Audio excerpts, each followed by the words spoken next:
Much like it forces its protagonist Brynn to hold on for dear life as she scales a 40-foot behemoth in search of its power source, Eternal Strands 2 puts me in a tricky position.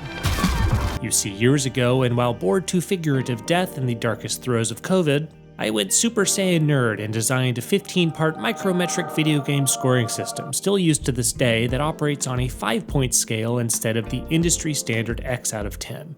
Why? Well, I wanted to be able to clearly and consistently articulate the difference between my scores in ways those word vomit at you for 10 minutes and then give it an 8 out of 10 out of nowhere reviewers did not. After all, what's the real difference between a 3 out of 10 and a 4 out of 10, you know? I mean, they both suck and you're not recommending the game either way. Alas, 130 reviews later, and when it came time for me to score Eternal Strands, I realized that this game and many of my 15 micrometrics came painfully close to 5 out of 5s, but fell just short each time, to the point that lumping it in with all the other 4 out of 5s I've given to other games felt a little bit unfair. Take for example Eternal Strands' epic in scale boss encounters. Certainly these are more fun and more mechanically interesting than most of the 4 out of 5s I've awarded games in the past, but they're decidedly weaker than the rare 5s I've given to standout boss-centric titles like Ender Lilies, Grime, and Hunt the Night. After all, the actual movesets in Eternal Strands' bosses are fairly limited. Most of the time you just hop on, start hacking away at the shiny bits, and then hold Y when everything starts to shake. And so, perhaps begrudgingly, I settled on a 4 out of 5 for this micrometric. The dialogue, meanwhile, is as beautifully voice acted as it is abundant, breathing life and charm into its diverse cast of characters in ways that few games do.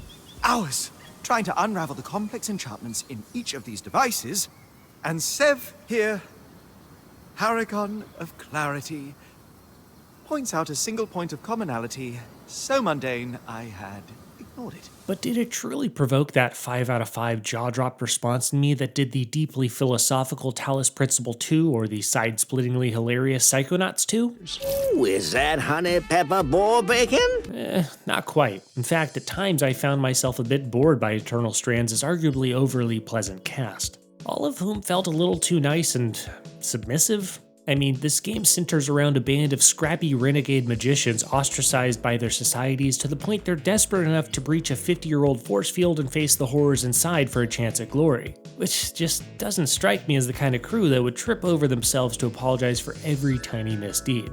And then there's the combat, a great blend of tough yet familiar, fight-for-your-life Souls-like mechanics punctuated by an easy-to-use environmental energy wheel that can freeze foes in place, light them on fire, yeet them into oblivion. Surely this combat system is superior to the 4 out of 5 I gave Star Wars Outlaws, and yet it can feel a little too easy to cheese enemies in Eternal Strands. And at times fights can feel a little janky, meaning I'd struggle to give it the same 5 out of 5 I gave the polished to perfection and buttery smooth Turbo Overkill. Finally, the non-combat. Eternal Strands features one of the most liberating climbing mechanics I have ever seen in a game not about Spider-Man. And it really opens up the game's otherwise by-the-book level designs, which are not open world by the way, to the point that exploring similar games feels frustratingly restrictive by comparison.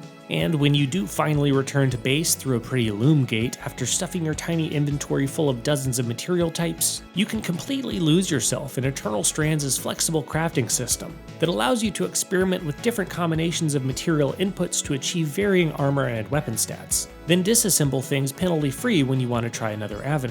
In short, it's great fun.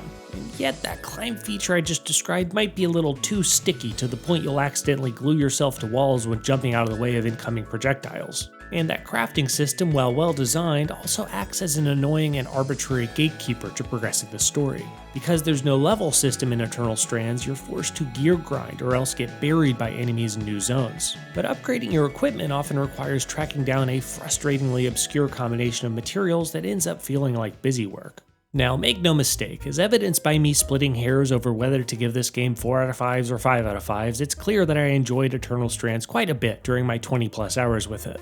Do I consider it a Game of the Year contender? No, but frankly, when a game is this consistently almost great, who cares? I'm strongly recommending it to action-adventure fans all the same.